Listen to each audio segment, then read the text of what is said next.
Hey guys. Okay, so this is the Canadian model of occupational performance and engagement, and it is the second part of the Cmop. There was the first part, and they added engagement to it. So by the time you get through listening to me, you should have reviewed the history of the model's development, identified the major concepts of the model, recognized the 6 major assumptions that underpin the model, understand how Cmop E applies to occupational engagement and client-centered practice. And we are not going to focus that much on the Canadian practice process framework because we have our own, which is the OTPF. And so the last slides that you may have seen before, I'm taking out. You don't have to know that much about it other than there is a process framework that they can use. And then also recognize the action point with OT while using the Canadian model of client-centered enablement. Okay. So the two developers of the last one was Helen Palachko and Elizabeth Townsend. The Canadian healthcare system's tendency for standardization and operational procedures, they are on top of this OT, and they tend to change up things very quickly. As a matter of fact, they have just come out with a new model. And if you're interested, you can look at it. I have a friend of mine sending it to me. The brand new model. So I'm going to take a look at that pretty soon. Anyway, this started 4 decades ago with the Canadian government when they sponsored an initiative for quality assurance, and the OT Association developed a task force and created the process and the model of competencies, and put it all together, and it represents the perceptions of the Canadian OT Canadian OT Association. Sorry. Okay, so like I said, this evolved from the Canadian model of occupational performance, and in 1983, Reed and Sanderson proposed a human occupation model, and that's when it kind of all got started. So this is what it looks like. In 97, Palachka and Townsend, I'm sorry, it was first published in 97, but in 2007, Palachka and Townsend revised it and to look more like this here. And if you notice, you have so I can do that, yeah. So spirituality, when this is really put together, it would be a complete round ball with the inside of the ball has a triangle, which is the person, and the center of the person is their spirituality, which is right here, and then the 3 corners of it are the affective, physical, and cognitive areas. Then between the person and the environment, or the outside, are the occupations of the person. And they call that the bridge between the person and the environment. Okay. And we're going to talk about the breakdown of the major components. Occupation is broken down into self-care, productivity, and leisure. And they define self-care as occupations for looking after the self. Pretty simple. Productivity is defined as occupations that make a social or economic contribution or that provide for economic sustenance. Leisure is defined as occupations for enjoyment, which, my head is over that word there, on the definition presented by Reed and Sanderson. Okay. Then the performance components were reformulated. And when I go through this, I'm only focusing on what they were revised to. There's no need in going to what they were. We just need to know what they are now. So just focus on that. So the revised performance components are affective, physical, and cognitive. The affective is the feeling or the domain that comprises all social and emotional functions and includes both interpersonal and intrapersonal factors. So interpersonal meaning between people, intrapersonal meaning within yourself. Then the physical is the actual doing of things, and that is the domain that comprises all sensory motor and sensory motor functions.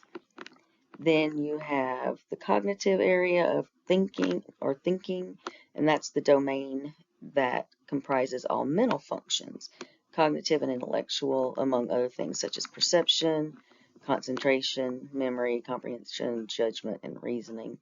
And I kind of like this one because it's pretty simple to understand. Okay. Then you have the environments, and again, same thing. I just care more about what it is now than what it was. So everyone encompasses several different cultures, which may explain why the cultural environment fluctuates and is different for everyone. Many issues that have an impact on a therapeutic intervention are culturally determined, such as your beliefs, values, customs, patterns of authority, how decisions are made, and individual roles.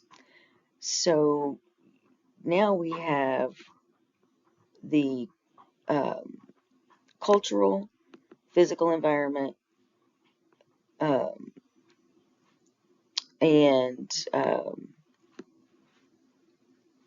social environment, which merged the economic, legal, and political environments into the institutional. Okay, so that makes sense. So you've got your physical environment, your cultural environment, your social environment, and then the institutional environment, which includes like your all of your politics and government, any legal thing, any kind of economic policy and that type of stuff. Same as most of the other models are.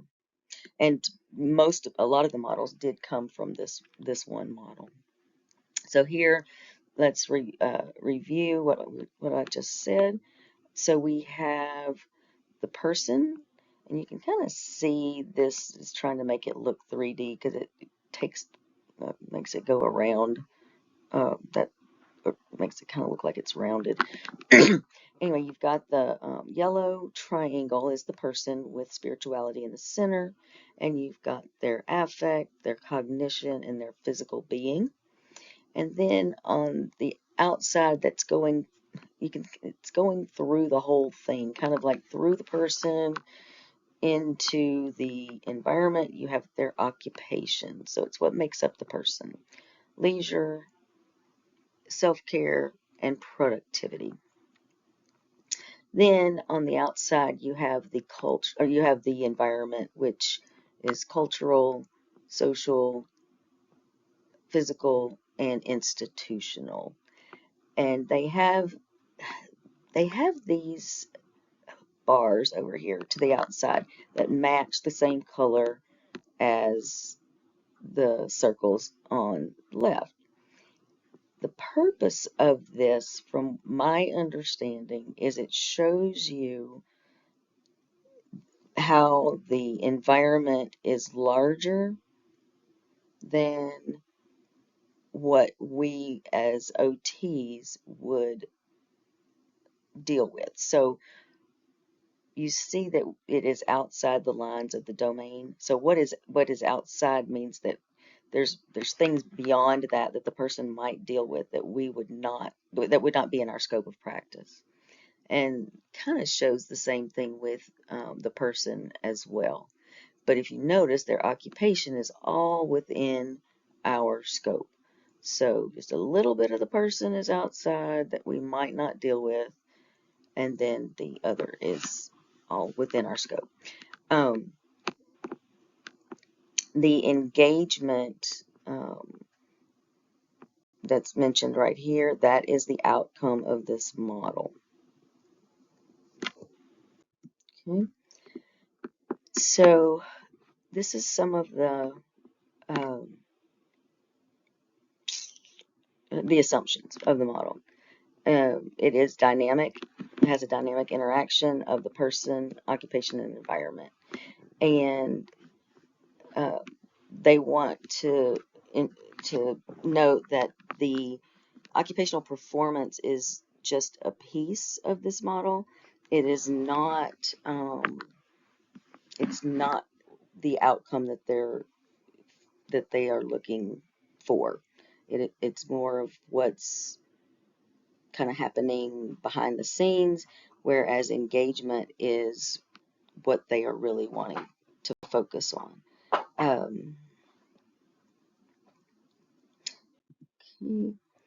Some more assumptions. So OT practice requires both enablement and client-centered practice.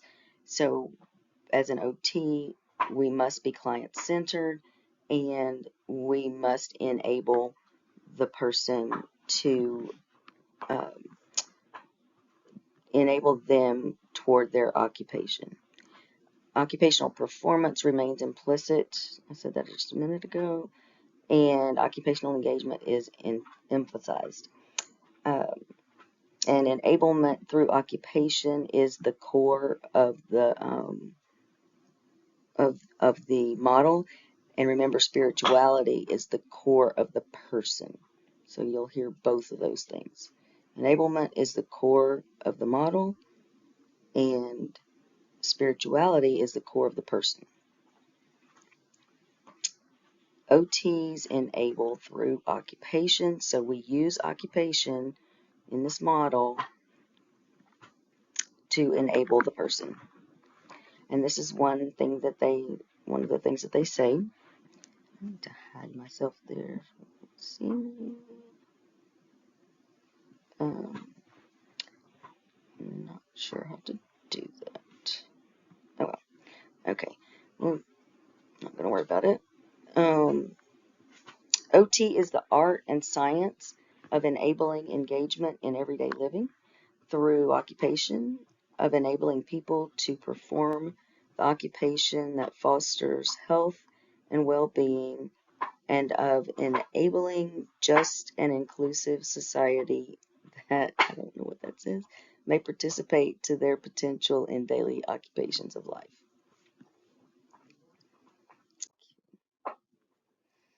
More focus here. This is the definition of enable is giving power, strengthening, providing with the ability or means to do something, and with the means to do or be something, and making something possible. There's 3 types of enablement: people's engagement in everyday life, people's performance of occupation, and the development of a just society in which people can participate. So what they did was they took the person and looked at their engagement and their performance, and then they took society and put the person in that society as well. And then OT practice needs to be aimed at both the person and societal levels. So you can see how they did that there. Okay. This has 6 categories of clients. So this might be something that you would put under, you could put this under the first heading of the table or the second, wherever, but this needs to go on the table. It focuses on individuals, families, groups, communities, organizations, and populations. Okay. It is a client-centered practice. The focus is on the client goals and their projected outcomes. It is enabling is the basis of OT's client-centered practice and a foundation for client empowerment and justice. Another assumption is that OTs collaborate with people rather than doing things to or for them. there is a the specified the connection to enablement. This model specified the connection to enablement. Um, the challenges to client-centered practice are like those of enablement. Okay, so those are some more assumptions. Then this model identifies the profession's interest in the person, environment, and occupation. And through occupations, a person can act on his or her environment. So that's why you see the person in the middle of it, then the occupations behind it, or I'm sorry, the occupations around the person, kind of through the person, and then you've got the environment out on the outside. So that's why it says that the person can uh, act on their environment through those occupations. It can facilitate occupational performance and engagement, and it does not specify the process of enablement. So when you get to the part of your table where it talks about assessment and treatment, or interventions and assessment, the model itself does not give you any of that information, because the Canadian model of client-centered enablement was developed, which is another model, to establish their process, which is similar to the OTPF that I talked about earlier. So that's not in here. It's not what I want. We're not going to worry about that. But that's the one that will give you the order of going through and treating the patient. So what I want you to put in that area of the table for treatment and intervention is the fact that it does not provide specific assessments and treatments. However, for the assessment, the COPM is used with this model for assessment, and it uses another process model to um,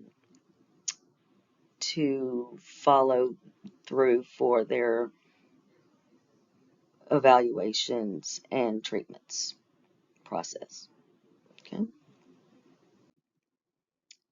and it's called the Canadian Practice Process Framework, and that's what you don't have to know, but this is what it is, just so you can understand what I'm talking about. It is a practice framework for evidence-based practice. It's client-centered. It was developed in response as a useful guide to individualized practice, but appropriate for community practice, and guides the OT through occupation-based, evidence-based, client-centered practice through enabling change in occupational performance and engagement. And this CPPF, yes, gives the terms for intervention, like collaborate, coach, those kind of things. So that's where all of it comes from, but it's not part of the Cmop E. Okay, so this slide here is talking about enablement skills, and again, this goes along with the CPPF, but just so that you understand what enablement is and kind of what it looks like, I wanted to go ahead and include this in here. But OTs use a combination of enablement skills based on a situation. Um, Different skills will fit different situations and contexts. Collaboration looks different based on the client needs. OTs develop unique enablement skills based on experience, interests, and talents, and they may be visible or invisible to others. They're based on best available evidence. OTs use enablement skills to educate students and staff, and enablement skills are used across the action points, which are the steps of that CPPF. Now, enablement skills are not exactly what treatment intervention skills are. It's more about just getting the patient involved, getting them set up to participate, um, establishing them with um, the right fit for everything so that they can participate. So enablement doesn't necessarily mean action. Okay, it just means we get them to the point where they can participate. Okay, then last one, why did it not go? Okay, so this was about a 20-minute video. Hopefully that's not too terribly long for you. In summary, the Cmop E represents the official position of the Canadian OT Association, and it is a client-centered model that was developed out of occupational performance into enablement. There's three major components: the person, environment, occupation. Each one has their own separate stuff underneath it. The Cmop E is the second edition of the Cmop and distinguishes between occupational performance and occupational engagement. And people can engage in occupation without necessarily performing it. That's the enablement part. And then also the Cmop E and the CPPF, CMCE, all those together is what guides the Canadian OTs to facilitate occupational performance and engagement in a client-centered way, whereas we use the OTPF and our models to do that here. Okay, so that is the Cmop E in a nutshell, and hopefully you got all that, and I will see you guys later.